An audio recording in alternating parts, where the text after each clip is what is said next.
walls came down and your love shone through. Now my life will never be the same. You love me too much to let me stay this way. Jesus, there's freedom in your name. You break every chain, oh Lord. 'Cause you are above every name, Jesus. Oh, you set me free. Welcome to UCAN Studios. We are here at Spiritual Warfare Unit on the Warrior's Way, and we're here with Pastor Scott. Say good morning. Good morning. Before we get to him, if you have family members or know someone that's struggling with drug abuse or needs drug rehabilitation, please go to UCANMichigan.com. You can click on there, put in your information, and someone will call you within 24 hours. Being that the community outreach is so tough right now, if you're struggling with food or clothes or baby formula or anything that you could need, please go to spiritualwarfareunit.com, click on struggling. You'll see that we have over 17 nonprofits that we work with that can help you with all kinds of stuff, from parenting classes to food to health insurance to jobs. So click on there and help us, help others, help you. All right, if this is your first time, please like and subscribe, and we're going to talk to Pastor Scott. Now, he runs the RU program at Trinity Church in Flushing, right? Yes, sir. All right, and you've been doing that for how long? Coming up on 19 years. 19 years, and that's right off of Elm Street, for those people who don't. Do you guys still do that driver's training? Well, we don't do it. We have a gentleman in our church that heads that up, Genesee Driving School, and they do all of their testing in our parking lot. My daughter did it there. Yeah. Josh, right? That's right. Well, Yeah. His family does that. Yeah. And we've been bitter rivals since high school when it comes to sports, but he's a great guy. He is. Teacher in Montrose, right? Exactly. Yeah. All right, so I had you on because there's kind of an interesting story, and I wanted to be able to get a rebuttal. So the RU Recovery Program, give people kind of a quick history of that real quick. Well, it was established in 1995. Steve Currington, the founder, one of the co-founders, and his pastor established the program. He'd grown up in a Christian home, gone to a good Bible preaching, Bible teaching church, gone to Christian school, graduated from the Christian school, and towards the end of his high school years kind of bumped into some folks that were living out in the world, and he felt he was missing out on those things. So when he graduated from high school, he spent 10 years out into an addiction of various kinds and sorts, even dealing, and what brought it to an end was an accident that nearly took his life. The interesting thing about the accident was the folks that he'd been running with and doing the things with, the drinking, the drugging, and all that kind of stuff, while he's fighting for his life in the hospital and beginning to recover, not one of those individuals came to see him. Just poof. Yeah, that's exactly right. They were gone, nowhere to be seen. So he ends up starting this recovery program, and then you've been doing this now for a long time, and there's some controversy. So I want to talk about it because we got one side. We got the whole negative side. So refresh everybody's memory what happened with that. Been about 2 years ago, August of 2020, I believe it was. I was notified that by actually one of our leaders, something was shaken up and down in the main Rockford area of Illinois with regard to the RU Recovery Program. I was on vacation down in Florida, so I said, well, I'll check it out when I get back. Yeah. So I looked into it. There were some improprieties that had happened, some of them not even connected to the RU Recovery Program within that church ministry there. Oh, wow. It had nothing to do with even the staff people. It just had to do with people that were attending the church there that folks felt wasn't being handled properly. And then there was some indication that there was some improprieties as well by some of the leadership in the RU Recovery Program. All right, and so what that led them to do what? Well, that led to as it came unfolded, we see that it kind of went back and forth for a while. People defending their position, Like a year, right? Yeah. Well, I don't know that it was a year, but it was a while. Yeah, it was a while. Yeah. Okay. But eventually, what ended up happening was some of the leadership stepped away from the ministry because of some of the things that were being stated by it, and they didn't want to get caught up in the fray of it. And so then eventually, because some of the folks felt that the leadership, as far as the pastor of the church, as well as the leadership of the RE Recovery Ministry had not handled matters in the proper way. That just a lot of things were thrown at the program and at the ministry. So to sum it up, it was a good old-fashioned church shakedown. Yeah, People really made decisions, accusations were thrown, situations were adapted, and the outcome of all of that fray was what? Well, a lot of chapters of the RE Recovery Program, fled. They discontinued as far as the name. They still actually ran the program. Yeah. They some to this day are still running the program. It's just not under the name of RE Recovery. Right. And that's why I had you here, because you didn't. Not only did you not waver, you told the rest of us, sit tight. So we kept our mouths shut, we sat tight, and we waited. And you continued with that program. Now, tell people, what is it that you love so much about why this program? Well, because of the results of the program. So what are those? The results is seeing lives transformed and changed, families being restored, relationships being healed, people's lives totally being turned around into a different direction. And as a matter of fact, I have a letter here that was written just from one of our students just over this past week that was talking about her recovery and what it's meant to her and how it's transformed and changed her life, how it's brought her family back together, her kids back into her life. So many times our addictions just do just the opposite. It separates everybody from us. We don't want our children, our family members just go away. They've tried to help, and we didn't respond to the help they were providing, so they kind of send us on our way. Would you be willing to read that? Sure. You don't have to say who it's from or anything. Okay. She just titles it The Goodness of God in My Life. Wow. As I look at the difference in my life since I got clean and sober, I see that God's blessings are so clear for me to notice. My life is good right now. My children have come back into my life. I'm much more happy to see a new day. Each day is a joy to me. I don't depend on alcohol or drugs to pick me up. I read God's word and I try my best to live my life right, to obey the word. God's goodness has changed me. It's changed the way I think and the way I live and become a new creation. I thank God for all the changes. The changes are proof of his goodness. God's grace and mercy and goodness created and brought me an awesome new me. An awesome new me. Yeah. Wow. And to know this individual, I mean, she's been in the program off and on for quite a while. And it wasn't until she just got sick and tired of being sick and tired and living her life. And anyone that loved her, she'd push them all away. And she was all alone. She was homeless. And she finally came back to the program, got serious about her life, and realized, hey, this isn't any way to live. And she submitted herself to God's authority, to the program, to working the curriculum. And I tell you, she smiles she comes in every Friday night. She's smiling like crazy because she's just enjoying life and what God's doing and bringing these things back into her life.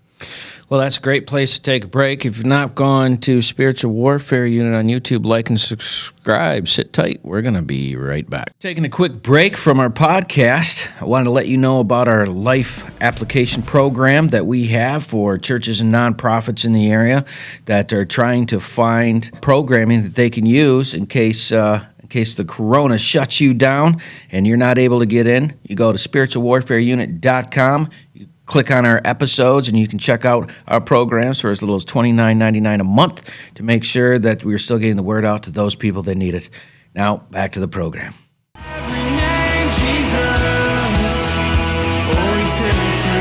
Hey, it's Aaron with UCAN. We're down here at the Unity Fest the Heart of Flint is putting on, Kersley Park Pavilion over here on the east side. Doing a lot of great things out here with a lot of great people. There's all types of vendors, people giving away food and water and clothing, just a lot of resources for the community. UCAN's out here, and we're talking to a lot of people already whose loved ones have been afflicted by the disease of addiction. So we're able to get our information out, hopefully be able to provide resources to those folks in the future. There's freedom in your name, Jesus.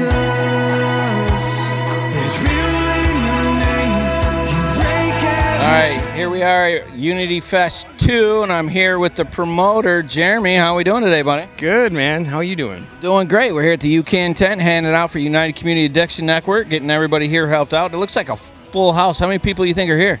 A few hundred. We just opened, so I think it's going to get better though today because All right, and how many people you got playing today? we have 3 artists. We got Shantae Music, and we have Nick Hill, who's out of Saginaw, and then End of I. I don't know who they are, but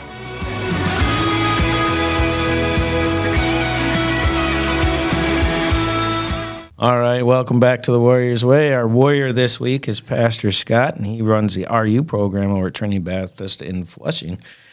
And we were just finishing up about the letter, and you said that was from last week, right? That's Yeah, it recent. just was handed to me just this past Friday night. Like, how many times does that happen? Like, where you get something or someone's just thankful? Well, quite often, I'll get them periodically, but more probably get it as students. Each week we have a testimony time where they can talk about victories that they're going through, what God's doing in their life and so forth. And So it's a weekly thing. So oftentimes it's just, they'll just not necessarily write it down. There's a challenge in their curriculum where they have to write out their testimony. And so that's what this was here. But oftentimes every Friday night we have an opportunity for students to share what God is doing in their life and the victories that they're having and overcoming some of these incidences and things. All right, and for my personal experience doing drug rehabilitation, community outreach, jail reentry programming, it's really unique to find someone who stays the course. I mean, a lot of times the pressure comes,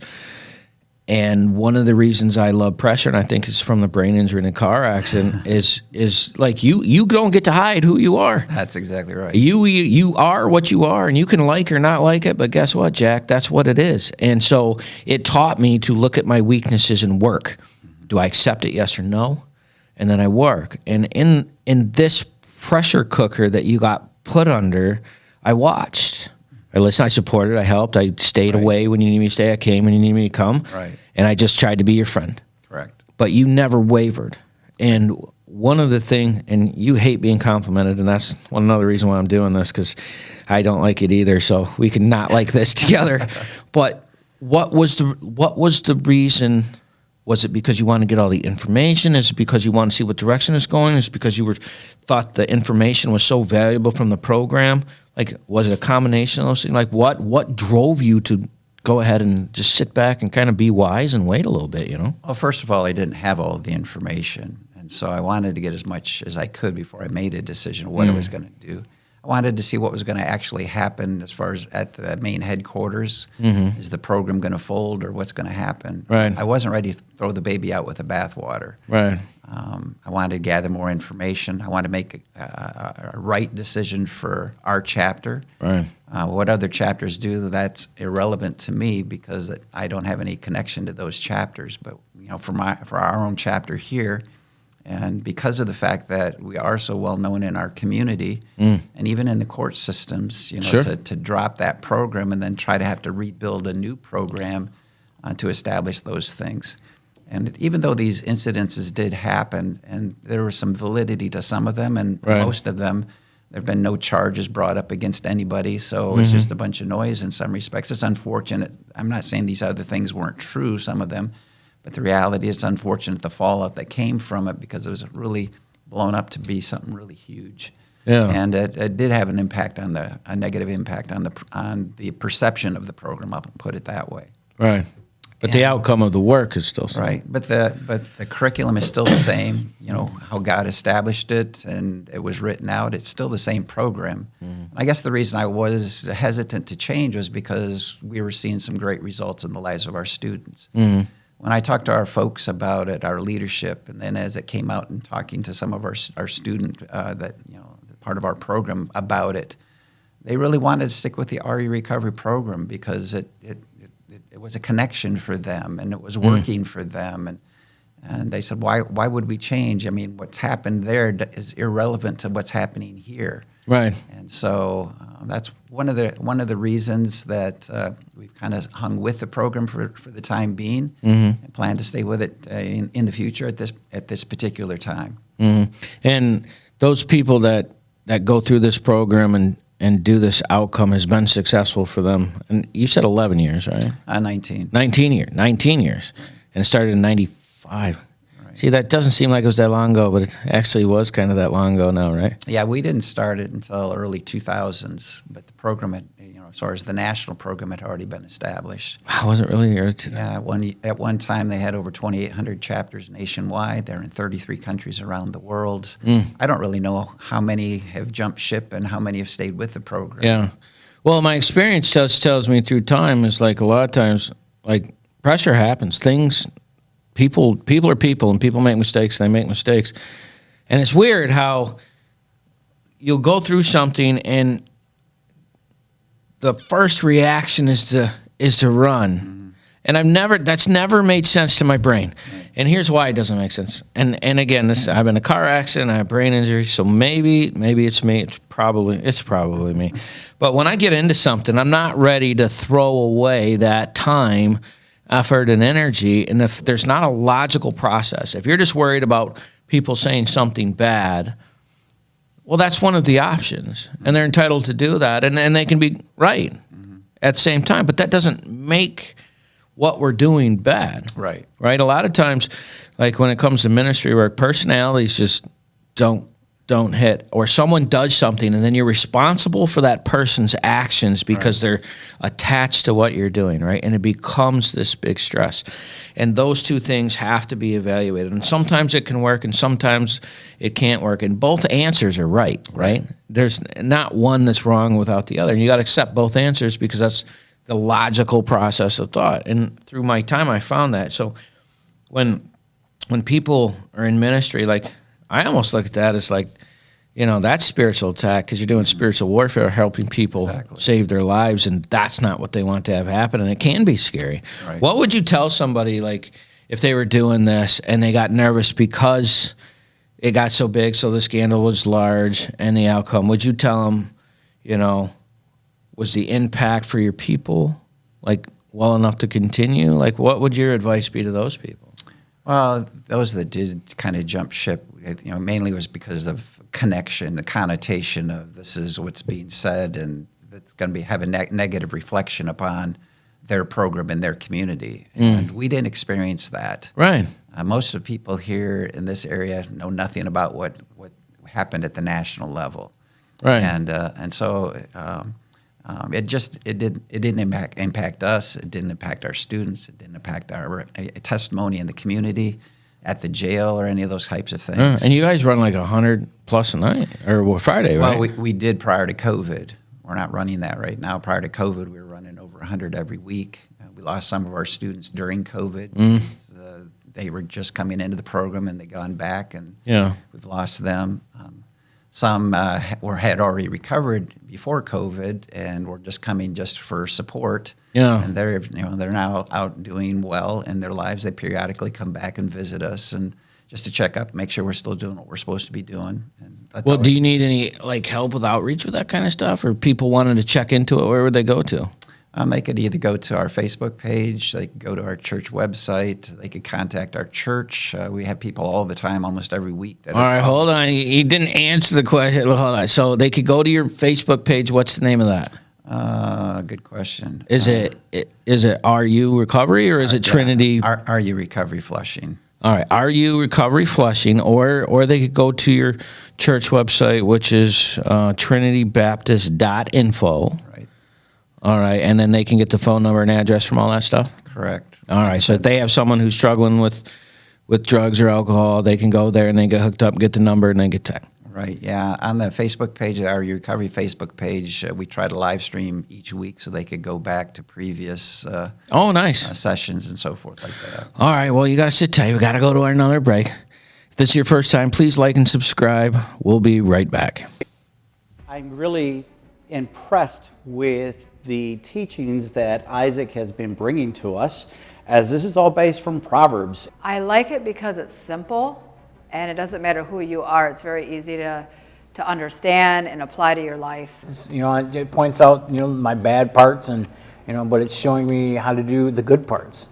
And I'm trying to apply that and make a better life for myself, because I'm tired of where I've been. It's impacted a lot of the guys as they continue to talk and ask questions after the meetings, as they speak to one another regarding the meaning and the messages and the topics that are being brought up, which are down-to-earth topics of situations and things that we live with on a day-to-day basis. He takes the Bible and he breaks it down into simple terms and where you can understand. And like I said before, sometimes a lot of churches, even the Salvation Army, sometimes we start using these big words that people don't understand, like even saying someone got saved. Well, what does that mean? What does it mean when you say someone got saved? And it's accepting Jesus into your heart. So it's like words like that we use that people don't understand. It's just very interesting how he points out, the different things of, the sin part, and then he comes back with the, how to make it better, and he just points it out. It's there. I didn't know all this stuff was in there, but now that he's pointing it out, it's like, wow, I guess if you really dig into the Bible, you find these things. This is a daily moral standards that we can live by, that the teachings are coming from. And honestly, we can take verse by verse as what he's done, and pretty much he's done the hard work for us and now laying it out so that we have an easier understanding. There's some people who don't like to be in Bible classes, but this one seems to get their attention. All right, welcome back to the Warriors Way at UCAN Studios. I'm here with Pastor Scott, and he's from Trinity Baptist. And we were just talking about the RU program, the history and the continuation of that program and the steps. And I stood with you in the whole thing. I sat and waited because I really respected the way you're doing it. I don't like getting in situations where people jump from side to side, and because it's easy to do. And I understand why people do it. Like, I get the fear. I've been in those scenarios. But the ones that are staying, you start to question why they're staying, what's the reason for staying, and the work it does inside the jail. I mean, when we were able to get that in there on all the floors for all the people, and then be able to go down to the jails and request therapy that they can use and the faith-based support, like, there wasn't anything doing that except for Salvation Army. Right. But you guys are hand in glove when it comes to that stuff. Sure. And just like Salvation Army, you guys don't take government money, so you can talk about God, which That's right. That's the thing that's the key that works. You can have every other thing minus that piece, and the success rate is just going to be less. So kind of tell people, like, I guess because you and I know, I guess I haven't talked about it, but like inside the jail, you go in and you do what? Like, how's the process work? Well, because of the fact that we got into the jail, we didn't petition the jail. The former sheriff had come, as well as the county prosecutor, had come to one of our meetings and heard the testimonies, met the students. The following week, the sheriff called our offices and said, hey, what do I have to do to get your program in the jail? We have a Bible program through Forgotten Man Ministries, which is now called Reach the Forgotten. Yep. But we don't have an addictions program, and if we can get an addictions program in the jail, we can cut down on some of the recidivism rate there at the jail. And so we met with them and just got everything set up. We've been there now probably 12, 13 years at the jail. The great thing about the jail program is the fact that the curriculum that we take into the jail is almost probably 95%, 98% exactly what the curriculum is on the outside of the jail. Well, what would be the difference? The difference would be because some of the challenges that, as we call them, in the curriculum on the outside, students are asked to go out and hand out literature and put up posters and do different things like that. And obviously they can't do that at the jail. Yeah. And so they give them, different challenges in those places. Oh, yeah, like pod challenges or something. Yeah, but there's unique. There's the awards program that RU has. The awards are still the same.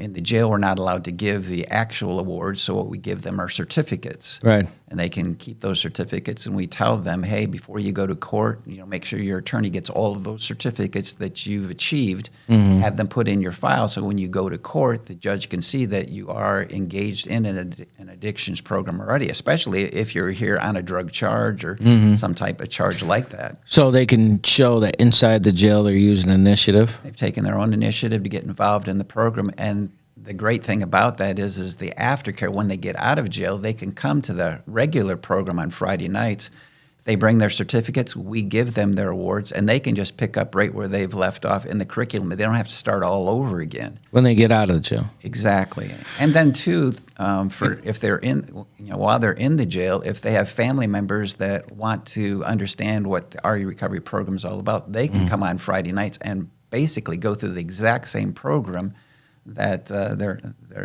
family member or friend is in the jail. So they can do the program inside the jail, so then when they get out, it's a family function, not just a function for them. Correct. Do you find that to be more successful, having the family understand part of the addiction issue? Very much so, especially for families that have children. We have a children's program through the RE recovery program that meets on Friday nights as well. And we don't want the kids to make the same foolish mistakes that their parents did.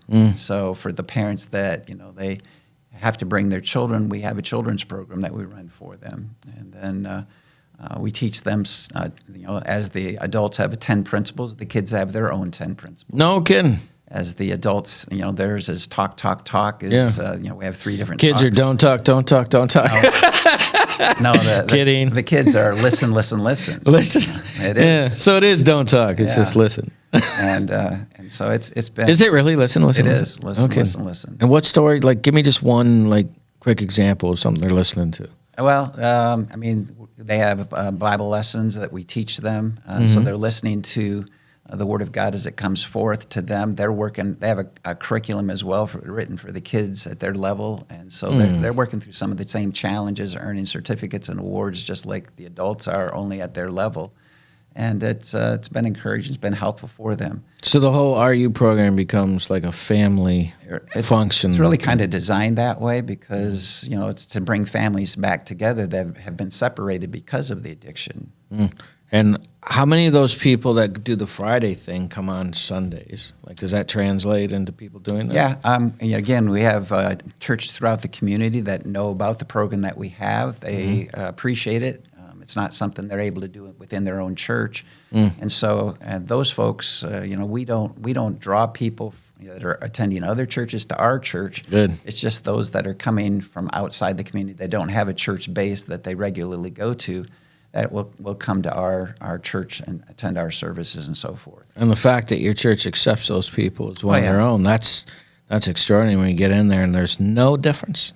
Correct. There's no difference. I found that to be really interesting. I have family members that go to your church, and they've even pointed out to me at certain times, they're like, man, it's normal. Yeah. Which that's weird. Right. It's weird that it's normal that you have people that struggle with addiction hanging out with the good people. Well, you know what I mean? Society would declare. Right. But there they all are, struggling forward, all trying to improve as people and being accepted at a different level. That's not been everybody's experience when they go to church. A lot of times they get ostracized, what they wear, how they look, how they smell. Right. But we're there to worship the Lord, to grow closer to Him, and to stay on the right path and help each other to do the right things and just encourage one another. And so it's been fun to watch. My wife has even commented how friendly, how in some respects she almost knows these RU recovery people, because when they find out this is my wife, they want to meet her. They've gotten to know me, and they want to meet her. And so almost every Sunday they'll go up and say, hey, Miss Scott, good to see you. And, man, they'll stand there and talk to her for a while. Yeah, hard being the popular kids, right? Yeah, I guess. So. Well, we are at the end of this part 1. We're going to have you back for a part 2. Pastor Scott, thank you so much for coming out. Please check out trinitybaptist.info if you know anybody that's struggling with drug rehabilitation and needs help. Please like and subscribe so we can get the word out and help others. You guys have a great night. We'll see you next time. Do you have a nonprofit in your area that's doing a lot of work that people should know about? Feel free to contact Spiritual Warfare Unit at 810-715-9319, and we would love to have them on to see what good they're doing in the community and find out their story. Thank you so much. Spent so much time believing the lies. I knew I wasn't meant to live this way, but my walls came down when your love shone through. Now my life will never be the same. You love me too much to let me stay this way.